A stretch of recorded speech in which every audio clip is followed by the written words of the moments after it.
There is a moment in every man's life where the blindfold falls off. You look back at your past relationships, your failed interactions, the times you felt small, and you realize something terrifying. You weren't defeated by her. You weren't defeated by bad luck. You were defeated by yourself. You realize that you have been negotiating your own value downward, day after day, without even knowing it. You handed over your power, not because it was taken, but because you didn't know the code of conduct that governs respect. But once you hear what I am about to tell you, you will never be able to unsee it. Not in your actions. Not in her reactions. Welcome to the Aphorism Archive. Today, we are not just giving you advice, we are giving you a new operating system. These are the 9 things smart men never do. Once you master these, you won't just understand women. You will understand the dynamics of power itself. So, turn off your notifications. Close the other tabs. Because if you make it to the end of this video, you will never chase anything, or anyone, ever again. Now, let's begin. Point number 1, never try to fix her. She is moody. She is inconsistent. She is self-sabotaging. She comes to you with chaos. And your masculine instinct kicks in. You want to solve the puzzle. You want to save the damsel. You want to be the guy who finally makes her okay. Stop. Put down the tools. Smart men do not play therapist. They offer support, certainly. They offer a strong presence. But they do not offer solutions to problems that are not theirs to solve. Trying to fix a woman, especially early in a relationship, does 2 destructive things. First, it places you in a parental role. You become her father, her counselor, or her caretaker. And let me tell you, nothing kills romantic polarity faster than a father-daughter dynamic. She cannot desire you if she feels like she is your patient. Second, it makes you responsible for her happiness. If you try to fix her and fail, it's your fault. If you fix her and she reverts, it's your failure. You are taking on a burden that you cannot carry. A woman in chaos does not need you to rescue her. She needs a man who is rooted enough not to get pulled into her storm. She needs to see that her emotional waves cannot drown you. Show empathy. I understand that's hard. Hold space. But stay in your frame. Do not become the architect of her healing. If she wants to heal, she will do the work. If she doesn't, no amount of your effort will change that. Being stoic isn't about being cold or indifferent.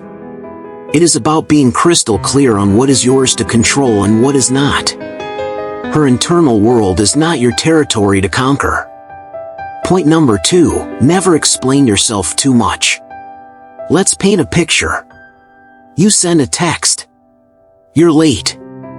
You made a decision she didn't expect. She asks, why? In that microsecond, most men panic. They feel the pressure of the question like a weight on their chest. So, what do? They vomit words. They launch into a monologue, a novel of excuses, reasons, and justifications. Oh, I didn't text back because my boss called, and then my battery died, and I didn't mean to make you feel ignored, please understand. Stop. Just stop. Smart men do not over-explain. They communicate, yes. They clarify, certainly. But they never justify their existence. When you over-explain, you are subconsciously signaling guilt. You are telling her, and the world, I need your approval to act. I need you to sign off on my behavior for it to be valid. This is the behavior of a child seeking permission from a parent, not a man standing in his authority. Think about the leaders you respect. Think about the historical figures who commanded armies. Did they offer a 10-minute preamble for every order they gave? No. Here is the psychology. Constant explaining smells like insecurity. It reeks of fear. And the moment a woman senses that fear, that need for her validation, the polarity of the relationship flips. You have handed her the gavel, and you have voluntarily stepped into the witness stand. If she respects you, she won't demand a play-by-play of your life. And if she doesn't respect you, no amount of explaining is going to fix that. So, what is the alternative? Brevity. Say it once. Say it with conviction. And then, be comfortable with the silence that follows. I was working. I handled it. That's the decision I made. The silence isn't empty, gentlemen. It's heavy with your presence. Let your actions speak so loudly that your excuses become unnecessary. Point number 3, don't chase. Ever. We need to make a critical distinction here, one that most men miss. There is a massive difference between pursuing and chasing. Pursuing is intentional. It is effort with direction. It is a man seeing what he wants and walking toward it with purpose. Chasing is different. Chasing is frantic. Chasing is desperate motion with no traction. It is running after something that is actively running away from you. The second you start bending over backwards to impress, sending 3 texts for every one of hers, or giving her attention she hasn't earned, you are chasing. And she knows it. Women are wired by evolution to test the strength of a man. Not maliciously, but instinctively. Nature demands that the feminine filters for the strongest masculine presence. They want to see, do you stand on your square, or do you fold when they pull away? When she delays her response for 4 hours, do you double text? Do you ask, are you mad at me? When she says she is busy, do you beg for a sliver of her time? Every time you chase, you are teaching her to value you less. You are flooding the market with your attention, and basic economics tells us that when supply is high, value drops. Smart men don't chase, they lead. They extend an invitation to their world. If she accepts, great. We move forward. If she declines or plays games, they fall back. Effortlessly. Without anger. Without bitterness. Why? Because a high-value man knows his own worth. He knows that if a woman genuinely desires him, she will make it easy. She will put herself in his orbit. If you have to sprint just to keep her in sight, you have already lost the race. Stop running. Plant your feet. Build a life so compelling that others want to run to you. Point number 4, don't reveal your whole life too soon. You meet her. The chemistry is there. The conversation is flowing. And then, the mistake happens. You open the floodgates. Within the first week, you have told her about your childhood trauma, your deepest fears, your 5-year plan, your ex-girlfriend's issues, and your financial anxieties. You think you are building connection. You think you are being deep. But actually, you are being dangerous. Smart men understand that intimacy is a dance, not a data dump. It is not a floodlight that exposes everything at once. It is a candle that reveals things slowly, in the dark. Mystery is a key component of attraction. When you put your entire soul on the table immediately, hoping she will admire it, you leave nothing for her to discover. You become a movie where the trailer showed the entire plot. Why would she buy a ticket to watch the film? Furthermore, oversharing early often looks like emotional instability. It signals that you have no boundaries, that you are looking for a therapist, not a partner. It turns emotional connection into emotional pressure. And pressure does not breed attraction, it breeds discomfort. Let her earn your story. Let her earn the right to know your scars. Reveal yourself in layers. Give her space to wonder about you.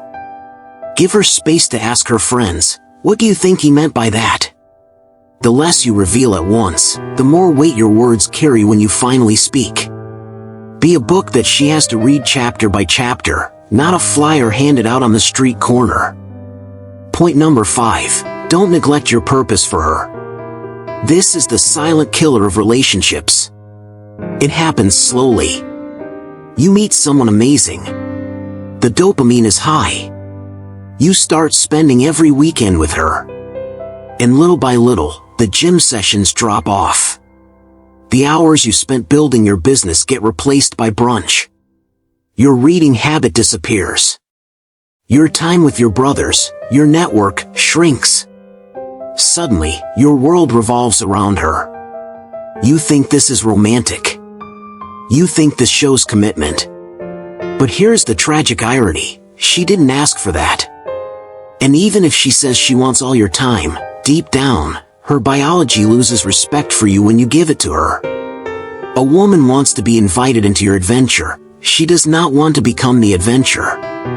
Smart men never trade their mission for a relationship. They do not confuse connection with codependency. Your purpose is your oxygen. It is the thing that makes you, you. It is the source of your confidence, your status, and your vitality. If you unplug from your purpose to plug into her, your battery eventually dies. And when your battery dies, you become boring, clingy, and resentful. Women are most attracted to a man who is on a path, a man who checks his goals before he checks her text messages. Hold your frame. Follow your purpose relentlessly. Make her a part of your life, a beautiful complement to your journey, but never make her the destination. Because when a man has something bigger than her to chase, she will chase him. She wants to be with a winner. And winners focus on the game, not the cheerleaders. Point number 6. Don't compete for her attention. Picture this. You are at a party. She is laughing with another guy. Maybe he's taller. Maybe he tells a funny joke. Your heart skips a beat. Your ego flinches. The jealousy monster wakes up. And suddenly, you start overcompensating. You talk louder. You try to interrupt. You put your arm around her possessively. You try to win her back in the moment. Stop. Smart men never compete for attention. Because the moment you acknowledge the competition, you have already admitted that you could lose. When you scramble to outshine another man, you are screaming insecurity. You are telling the room, I am threatened by this person. You have lowered yourself to his level to fight for a scrap of validation. Real value commands presence. It does not beg for eyes. Let her laugh with others. Let her talk to the bartender. Let her drift a little. And while she is doing that, you remain unmoved. You talk to other people. You enjoy yourself. You stay centered in your own reality. When you are unbothered, you become an enigma. She looks over and sees that you aren't staring at her with puppy dog eyes. You aren't anxious. You are fine. That triggers something powerful in her mind. Why isn't he worried? Does he know something I don't? Is he so confident that he knows I'll come back? The man who doesn't flinch when her attention wanders is the one she cannot stop thinking about. Be the anchor, not the flag blowing in the wind. Point number 7. Never make her the source of your happiness. Let's get brutally honest. Look at your life right now. If she is the primary reason you are smiling today, she will eventually be the reason you are broken tomorrow. Too many men outsource their emotional regulation to women. They build their entire emotional infrastructure on the foundation of a relationship. They make her the light, the peace, the joy. And then, she has a bad day. Or she pulls away. Or she leaves. And the whole damn world collapses. Smart men build happiness from within. They cultivate what the Stoics called the inner citadel. They find peace in their discipline. They find joy in their solitude. They find meaning in their work. They do not rely on her mood, her texts, or her compliments to feel whole. Here is the paradox. The more self-sufficient you are emotionally, the more women feel magnetically drawn to you. Neediness repels like a bad smell. Wholeness attracts. A woman wants to come into a man's life and feel like she is adding to an already great party. She does not want to be the party. She wants to be the cherry on top, not the sundae itself. So before you give her your heart, ask yourself, am I already good without her? If the answer is no, fix that first. That is where your power lives. Point number 8, don't react emotionally to her tests. She pulls back.